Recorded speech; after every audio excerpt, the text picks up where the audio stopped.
চিকিৎসকদের যদি কেউ কোনো রোগ নিয়ে গিয়ে ডেডলাইন দিয়ে দেয় যে আমাকে এত ঘন্টার মধ্যে আমার রোগ সারিয়ে দিতে হবে, কেমন লাগবে তখন?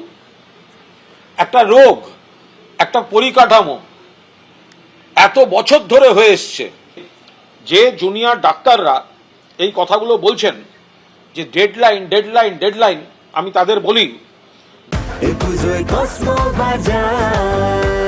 হ্যাপি ফ্যামিলির হ্যাপি স্মাইল। কসমো বাজার, পুজোয় স্টাইল। 2011 সাল মোট রাজ্যে স্বাস্থ্যকেন্দ্র থেকে হসপিটাল সরকারি কাঠামোর সংখ্যা ছিল 1360, 1360। 2024-এ এখন এই সংখ্যাটা 1889, 1889। 2, টোটাল বেড, রোগীর শয্যা 2011 সালে 58,647। সরকারি হাসপাতালে 2011 সালে বেডের সংখ্যা 58,647, 2024-এ 97,000। প্রত্যেকটা ধাপ ধরে ধরে দেখানো যায় কতটা উন্নতি হয়েছে। ফলে সেই জায়গায় বাকিটাও যদি কোথাও ফাঁক থাকে, আস্তে আস্তে কাজ হচ্ছে, কাজ হবে।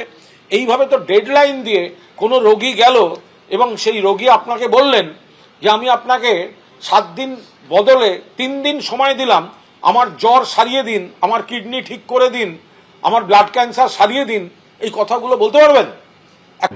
দেখুন, রাজ্যিকর কে নিয়ে জুনিয়র ডাক্তাররা যে আন্দোলন করছেন, সেই আন্দোলনটা মেডিকেল কলেজে ডাক্তারবাবুদের যে সমস্যা তাকে কেন্দ্র করে, তার দাবি দাওয়াগুলো, সেই দাবি দাওয়াগুলোর প্রতি আমরা আগেই আমাদের অবস্থান প্রকট করেছি, জানিয়েছি যে এই দাবি দাওয়াগুলোর প্রতি ভারতীয় জনতা পার্টির পূর্ণ সমর্থন আছে। মনে করি আমরা যে এই দাবি দাওয়াগুলো লজিক্যাল এবং এগুলো পূরণ হওয়া উচিত, কিন্তু দুর্ভাগ্যবশত সেটা হচ্ছে না।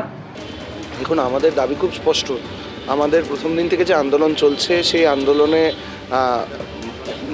সংখ্যা নিয়ে অনেক প্রশ্ন উঠেছে, দাবির সংখ্যা নিয়ে। কিন্তু যদি যে কোনো সাধারণ মানুষ আমাদের আন্দোলনকে ক্রমভিত্তিকভাবে দেখবেন, তারা বুঝবেন যে বিভিন্ন সময় সংখ্যাটা আলাদা হলেও প্রত্যেকটি দাবি আসলে প্রথম থেকেই ছিল, এবং দাবিগুলি আসলে অভয়ার ন্যায় বিচার এবং আরেকটি অভয়া না হতে দেওয়া, জনস্বাস্থ্য রিলেটেড কিছু দাবি আছে, এবং ভয়ের রাজনীতি থেকে বিরত থাকা স্বাস্থ্যক্ষেত্রের জন্য কিছু দাবি আছে, স্বাস্থ্য সচিব নারায়ণ স্বরূপ নিগমের পদত্যাগের দাবি আছে। তো এই দাবিগুলোতে অবশ্যই আমরা অনড় থাকছি, অনড় থেকেই আমরা এই অনশন শুরু করেছি। এই অবস্থায় আমরা এই জায়গাতে এখন অনশনের জায়গাটা যে শুরু করেছি, তাতেও আমরা সেই 10 দফা দাবিকে সামনে রেখেই শুরু করেছি।